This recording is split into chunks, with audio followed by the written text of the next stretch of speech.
sound. Get that up to your face there. Kind of, yeah, right there. Real nice and neat.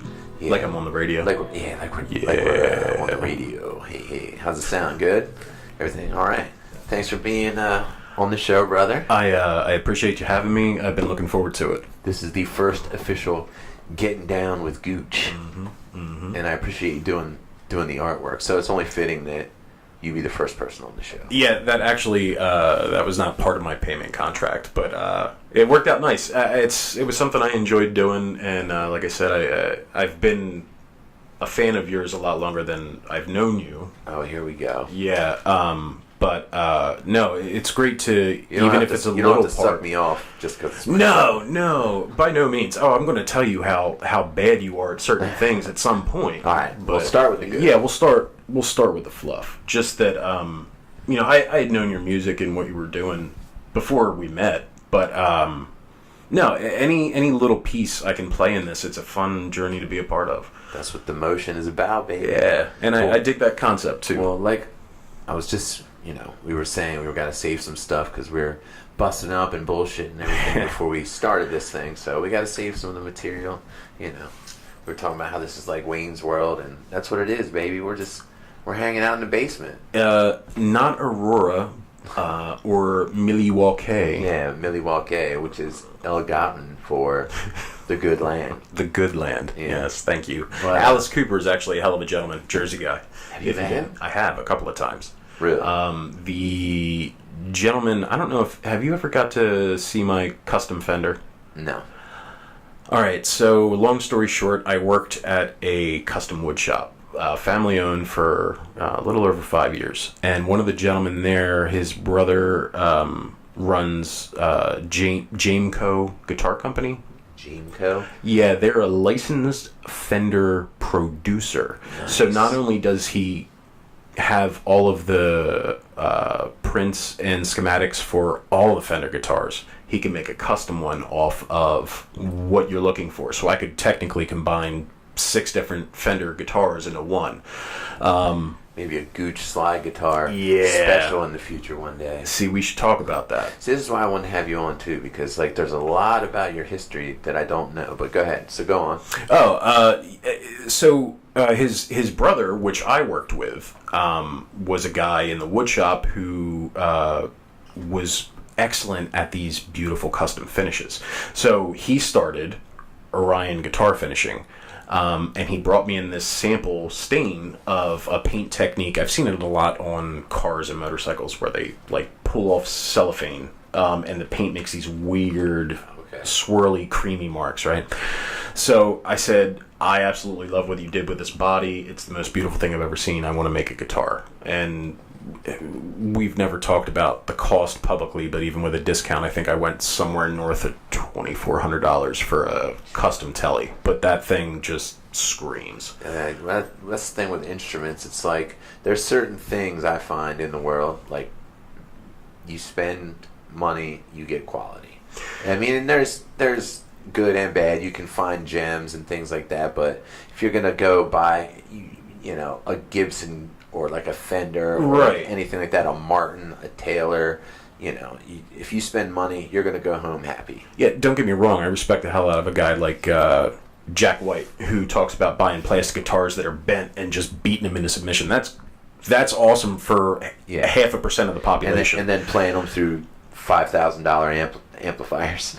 Yeah. Oh, the preamps, the Macintosh preamps. Yeah, I'm just making a joke because that guy's ridiculous. Listen, he definitely has lots of toys and everything. Hey, right now my favorite guitar is a $300, guitar I got for $300. That little Nash. Oh, absolutely. Sometimes you can't beat those bargains. Sounds like a chainsaw. I'm with you though. Generally, if I'm going to spend my money, I want to ensure that I'm spending at least enough that it's not something I'm going to have to replace in 6 months because I outgrew it that fast. If you do your research, exactly. You spend your dollars, you're going to get something good. So he made you a custom with that. Yeah, we took the Strat and I took an early 60s neck profile. Like they have different neck shapes and thicknesses and curves to them, radiuses. As they do. Yeah, and then I picked all the wood that it was going to be made out of, so, different woods, different densities, different vibrations, and I went with a solid ebony fretboard, and Nice. it's so clean when you Nice play and it. warm. Absolutely. It's one of my favorite guitars to play, but to be very truthful, it hardly comes out of the case. I like to look at it more than I do play it. Do you have it up on the wall, or you just keep it in the case so it stays pristine? So you've been holding this thing and haven't even brought it to my house to show it to me? It's tough. I don't know if you ever had the opportunity to meet my old friend Mark Boucher. He was a musician in Any relation to Bobby Boucher?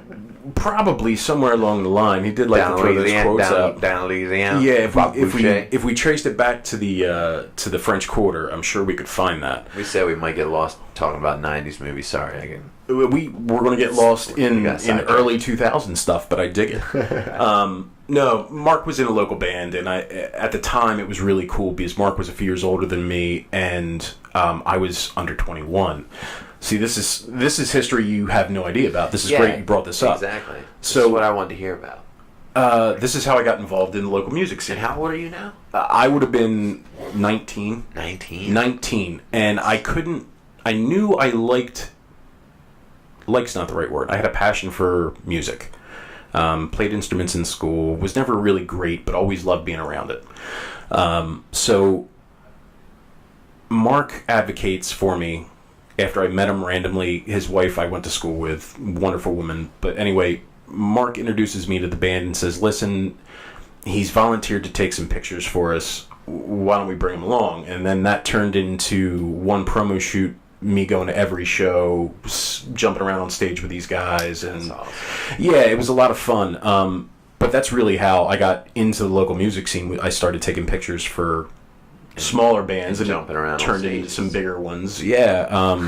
I mean, I've gotten up to the point I've been fortunate enough to take pictures of Jane's Addiction and Nine Inch Nails. I mean, and that's all from covering a band that came out of Pennsville. That's awesome, man. Well, there's a lot of people don't know about the talent down here in South Jersey. We got quite a bit of talent down here. Overlooked quite a bit. Yeah. So, And you know what I think that is? Honestly, it's different. It is different. There's not a lot of local people putting out what you're hearing on the radio. That's true. And it's not me taking a shot at what's on the radio. I'm just saying that what I'm hearing original locally is not anything like what we hear on major rock radio. It's funny because, there's when you go to Philly or something like that and you see more people coming out to see a band from New Jersey in Philly or in New York or something like that than a lot of times it is in Jersey. But we're trying to change that, so that's what John Hone, Mr. John Hone of Life After Television. He's hiding behind the camera waving us off. He's a very humble gentleman. Yeah. He's lucky we don't have the other camera to put on him and make him look stupid. But so anyway,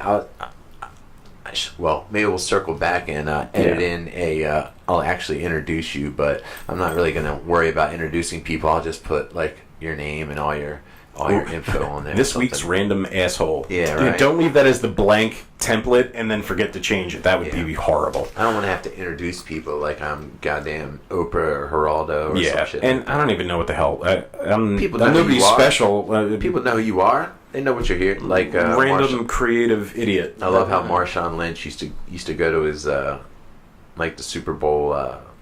They make you go and do media time or something like that, and every time they'd ask him a question, he would just go, "You know what I'm here for? You know what I'm here for? Come on, man, you know what I'm here for." Everybody knows what you're here for. But anyway, let's get back to. So, do you remember the first time we met? Because obviously my brain doesn't remember things like that. So even though I know it was probably through reading your material first in the News of Salem County, because I think that's how we met, right? Yeah, I mean, I had seen you play a few times beforehand. Right, you said you've seen me play. And it was never more than just a nod or something out of respect for what you were doing. But, I don't think we really got to sit down until the opportunity opened up with News of Salem County, and then we were in the same room trying to strategize and make something take off organically, which was an interesting project. Ironically, was where we met Buckwheat. Yeah, who's, I'm sure, lurking and Fans of the show know who he is. Yeah. But yeah, just another great creative mind. And that's one of those really good examples of even if a project goes completely off the rails, which unfortunately that one did, we got some really positive relationships out of it. We did. That's true. A whole creative network was born out of it, which still functions fairly well. That's true. That is absolutely true. So, so that's where we met, and then, so you were bringing me back to your past, playing in bands and things like that.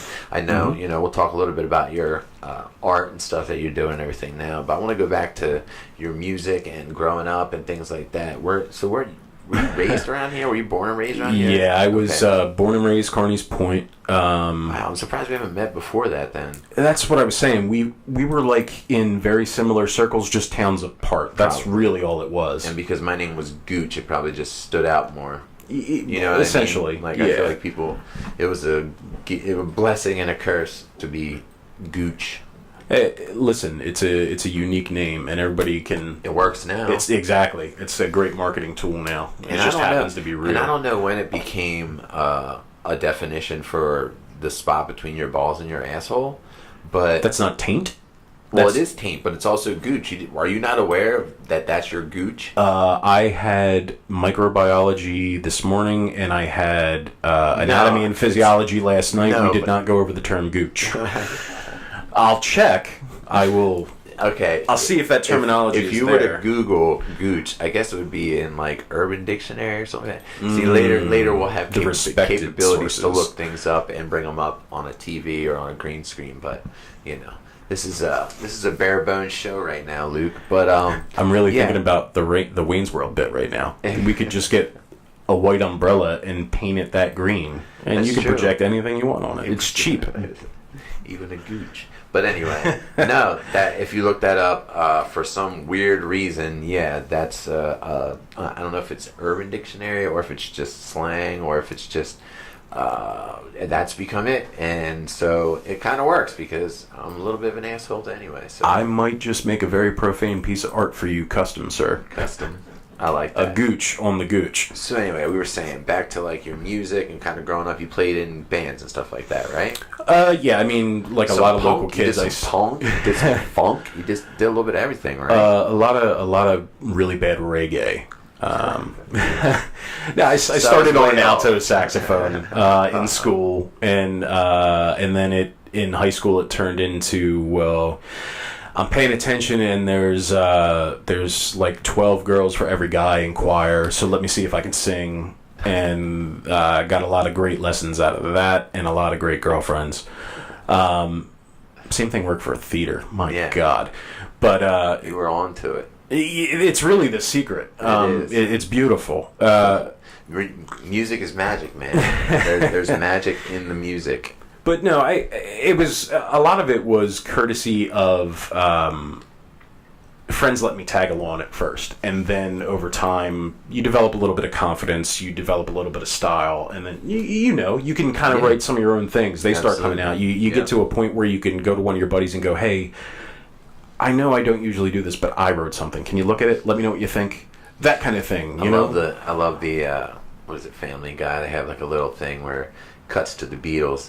And Ringo comes in and he goes, "Look, guys, I wrote my first song." And Paul goes, "Oh, that's great, Ringo, and we're going to put it right here on the fridge where everyone can see it." So, if only they all died there. Yeah, right? Oh, God, Ringo. I could go on for an hour about how Ringo is just terrible, but... I hate you, Ringo. You hate Ringo? Listen, he's got the ability to play a really cool shuffle beat. I was gonna say I have a little bit of respect for the guy for just serving the song, but I'm not like, I'm probably gonna get chastised for this, but I'm not like an over the moon. Not that I'm not a Beatles fan, but I just never dove hard into their music like I have with other artists. I know a lot of their catalog. Retrospectively, us going back to the Beatles in our time, it's tough because you look at a Beatles album and there may be 3 really awesome, long, experimental songs on an album that just blow your mind. But then there's 10 tracks that are under 3 minutes and they're complete bubblegum pop. Yeah. So it's throwaway music. A lot of it is. But then they stuff on the album. Don't let Joe hear you say that. My producer Joe is the biggest fan ever. I think he'd respect what I'm saying. There's a lot of bubblegum pop on Beatles. That's what they were.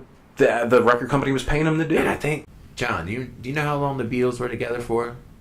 It's like it wasn't long. I think it was like 4 years or something like that. It was longer than that. Was it long? But 7 years maybe at the most? It wasn't an incredible. It wasn't an incredible. It was a decade. Time. Yeah. So for 64 to the 70s. Yeah, like 64 to the 70s. That sounds about right. Yeah. Yeah, and so in that short amount of time, I'm trying to, for the life of me, to remember when Let It Be came out, and I can't. What I will say about the Beatles is mad respect for creativity in the recording process, because they definitely, Well, that's what I was getting at. Those couple of songs that were the experimental ones were like, oh man, nobody else at the time was doing that, so it was really cool. It was like, okay, we'll fulfill our obligation to the company, but at the same time, we really want to experiment. Exactly. Which and that's why I respect them. But just like I was saying earlier, I could skip 3/4 of the tracks on a Beatles album and be happy.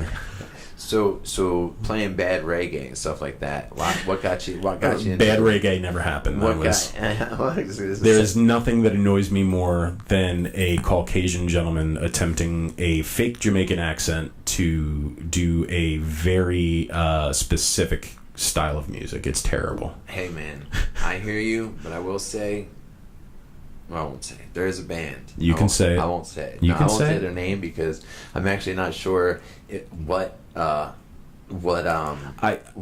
damn near a pacifist, so please don't start beef. Don't get me in some weird war with people I don't know. Some weird reggae beef with the reggae people. And hey, listen, if you're in a band and you're doing that, it's not my thing. But if you're having fun and you're creating something real, then you keep running with it. And I mean that sincerely. That's not me just being dismissive. Sure. I love creativity in all forms. Hey man, I'm trying to play the blues like R.L. Burnside on the back porch. So I'm right there with you. But anyway, so like, I want to know some of your big musical influences and stuff like that, because we've talked about it a little bit, but we've never really dove deep into it. Like growing up, I know you like a lot of different stuff, from rap to like Prince and funk. And it's deep. It was one of the few things I truly applaud my parents for, was their patience in letting me grab anything and listen to it. So there were times where I'd go to my great aunt's house and she had thousands of these old records lined up, and they would be orchestrals from different symphonies around the country or the world, and I'd throw that on. But then I'd go to my uncle's house and he might have a live recording of Miles Davis, and I'd throw jazz on. So I was able to kind of bop around early, but I think what I grew up on, I went from, let's say, Guns N' Roses metal, the end of like the Poison era, okay?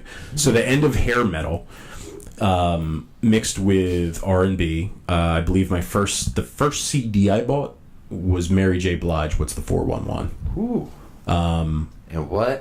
And how were you, and what brought you to that, if you I would remember? Have been... I listened to I listened a lot to Power 99 and Eagle 106, which back in the day was like a good mix of rock and hip-hop. So she would have had that... I would have been probably about 11, which would have pegged it around 91 or something. Yeah, right in the there. early 90s, right? Yeah, right in there somewhere, I believe.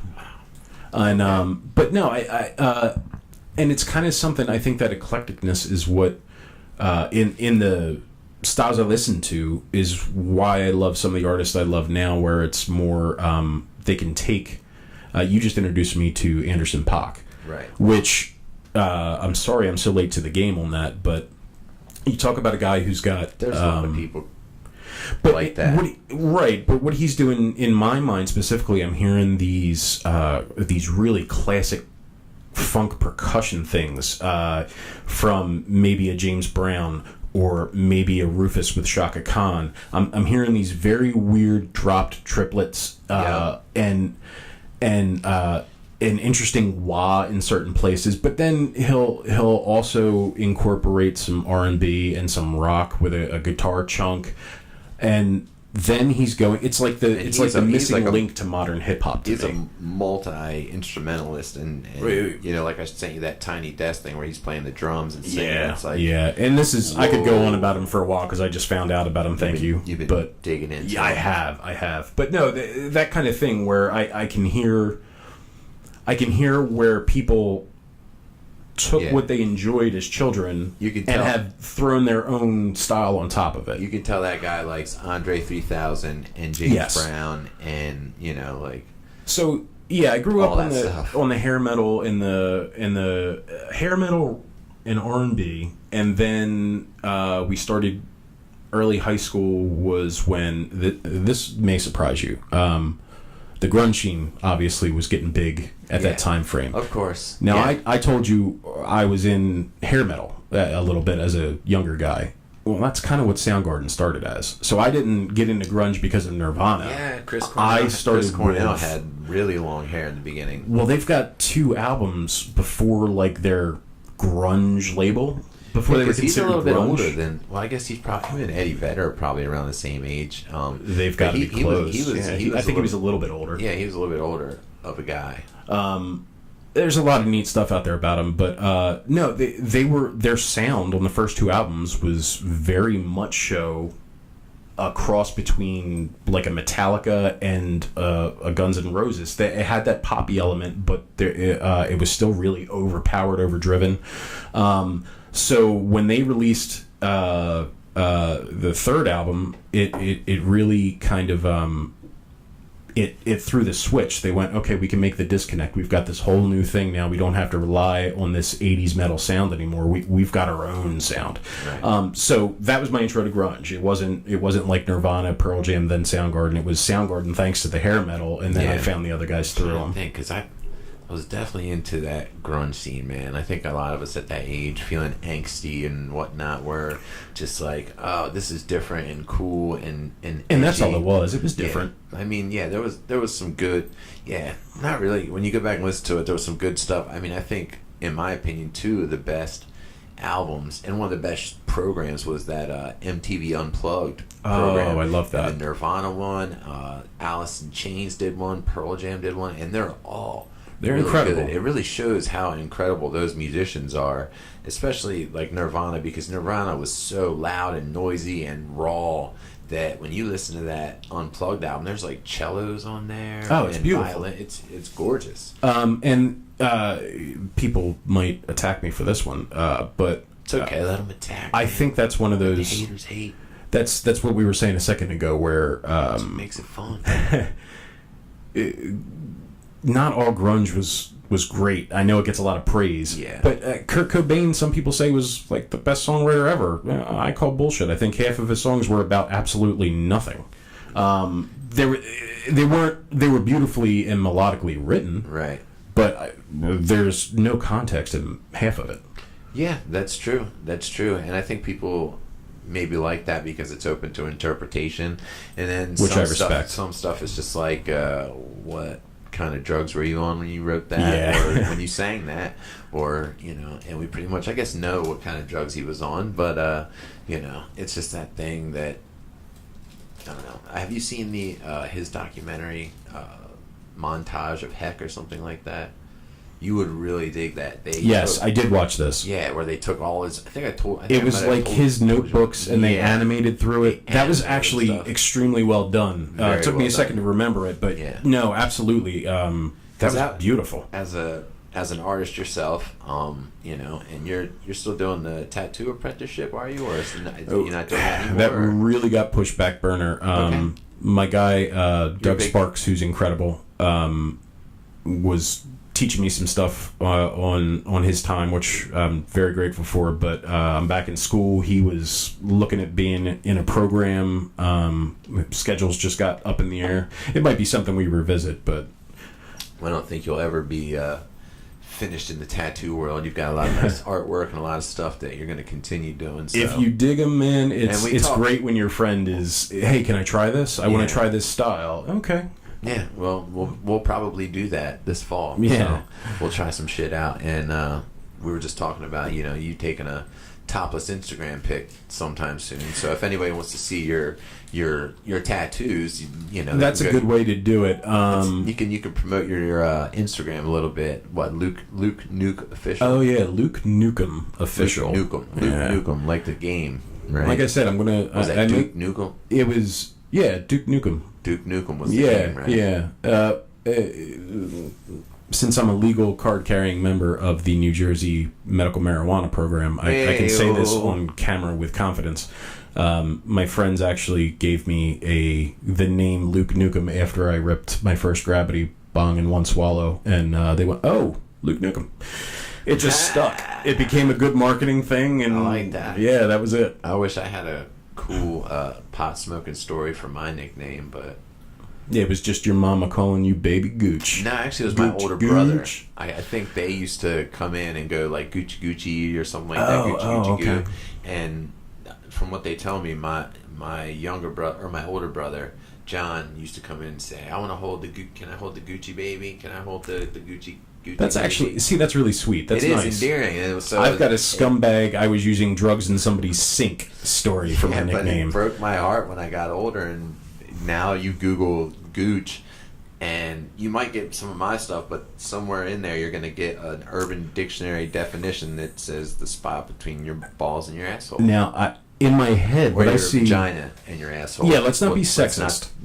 I'm an equal opportunist offender. I can picture in my head the artwork from Pink Floyd's The Wall in the screamer face. I'm kind of picturing your face coming out of a gooch. A gooch from a gooch. A gooch from a gooch. Yes. You're conceptualizing the art piece already. It may happen. That's nice. So, how's nursing school been? I know you're going to nursing school now, and I'm interested in that as a nursing patient. I'll tell you what, I was a little bit nervous going back in as in what I'm calling an old man. I'm a generation older than most of the peers in my class right now. I can imagine. There's a lot of females in there. Yeah, probably a lot of males too, right? There are a decent number of males. It's obviously growing that way. That's why I was told to get into it. They basically said as long as you do well, you'll have a job before you hit the door. Yeah, I mean, they're some of the best nurses and aides that I had were men. So I had white, black, Hispanic. Men, women, all different types of people took care of me when I was sick, and it's and Caucasian, obviously, but I think that goes without saying. But people from all walks of life took care of me up there, and it's really a growing field that a lot of people are getting into right now, and it makes me happy because I think they're underappreciated, overworked, and need more help. So I'm happy to hear you going into it. It really comes from doing fairly well in business for the first half of my life. Right. But having very little monetarily and happiness-wise to show for it. So I took a layoff and really thought about how do I find something that is more me? What drives me? And a lot of it is empathy. I think that's a big part of my anxiety and depression issues is over empathizing. Right. But I thought if I could work at one of like the children's hospitals that are nearby, we've got amazing children's hospitals here with AI DuPont and CHOP and things like that. But if I could, all right, on a bad day you lose one or two, and that really stings. But on a good day, you take one that's getting pumped full of chemo and doesn't even feel human, and you can make them laugh for 30 seconds. Yeah. And that would be enough joy to carry me for the rest of my time here. It really would. Man. I feel you. So if I can earn a living and do that kind of work, that's where I want to be. Yeah. And I appreciate you opening up about your depression issues and anxiety and stuff like that, because I think it's important to crush that stigma, just like the medical marijuana and everything, crushing that stigma. That's what we're striving for. I have tried to be extremely vocal about it ever since I started going to see a therapist and working on those issues, because it's just as important as your blood pressure or anything else. You need to stay on top of it, and it's okay to not be okay. Just go talk to somebody. There's no shame in it. I always say, because my mom always says you're lucky because people can see your disability. Some people have a disability on the inside, and I always tell people, I think everybody's got a disability of some sort. Oh yeah, we've all got something a little twisted. Yep. And you're right. Visibility doesn't necessarily play into it. It's obviously there are some more extreme cases, but no, it can hit anybody, and it can hit anybody at any age. It doesn't matter your sex, your nationality, your upbringing, if you're rich, if you're poor. It's just one of those things that affects, what do they tell me? Roughly 80% of Americans, 4 out of every 5 people are prescribed some type of antidepressant or mood stabilizer. Is that true? The statistics are getting up there now. 4 out of 5? It's rough, right? I mean, I think medical cannabis, as that opens up more, and hopefully we end the ridiculous federal prohibition that's still there. Why aren't we making tax revenue off of this yet? It's a fast-growing, clean resource for a lot of things, and it can help you feel a lot better with minimal side effects. Big business has a lot to do with that, because I mean that's the reason a lot of people don't know that the reason they started making it illegal was the paper companies, because they were able to make hemp into paper very cheap and very easily back in like the 30s. I don't know. You were alive in the 30s, right, John? Is that what? That was your third life? But no, you're right. I'm pretty sure I'm on track. No, you are. Pretty sure I saw that in a movie or something one time. No, I don't know, but I'm fairly certain that's true. No, it's exactly what it is. It was competition. I can't forgive my history not being good, but it was a big family name like Rockefeller. It wasn't Rockefeller, right? But they had the paper business, and logging was making them a ton of money, and their competitors were using hemp, which grew faster, cleaner, and was easier to make paper out of. And then later in the 60s, hippies were smoking pot and everything like that. Nixon's big drug war. Reefer Madness. It's really disgusting how parallel it is right now. Nixon was having issues with the base. How do I get elected in this time? And they said, who are the people that go against me? Well, the blacks and the hippies, the liberals.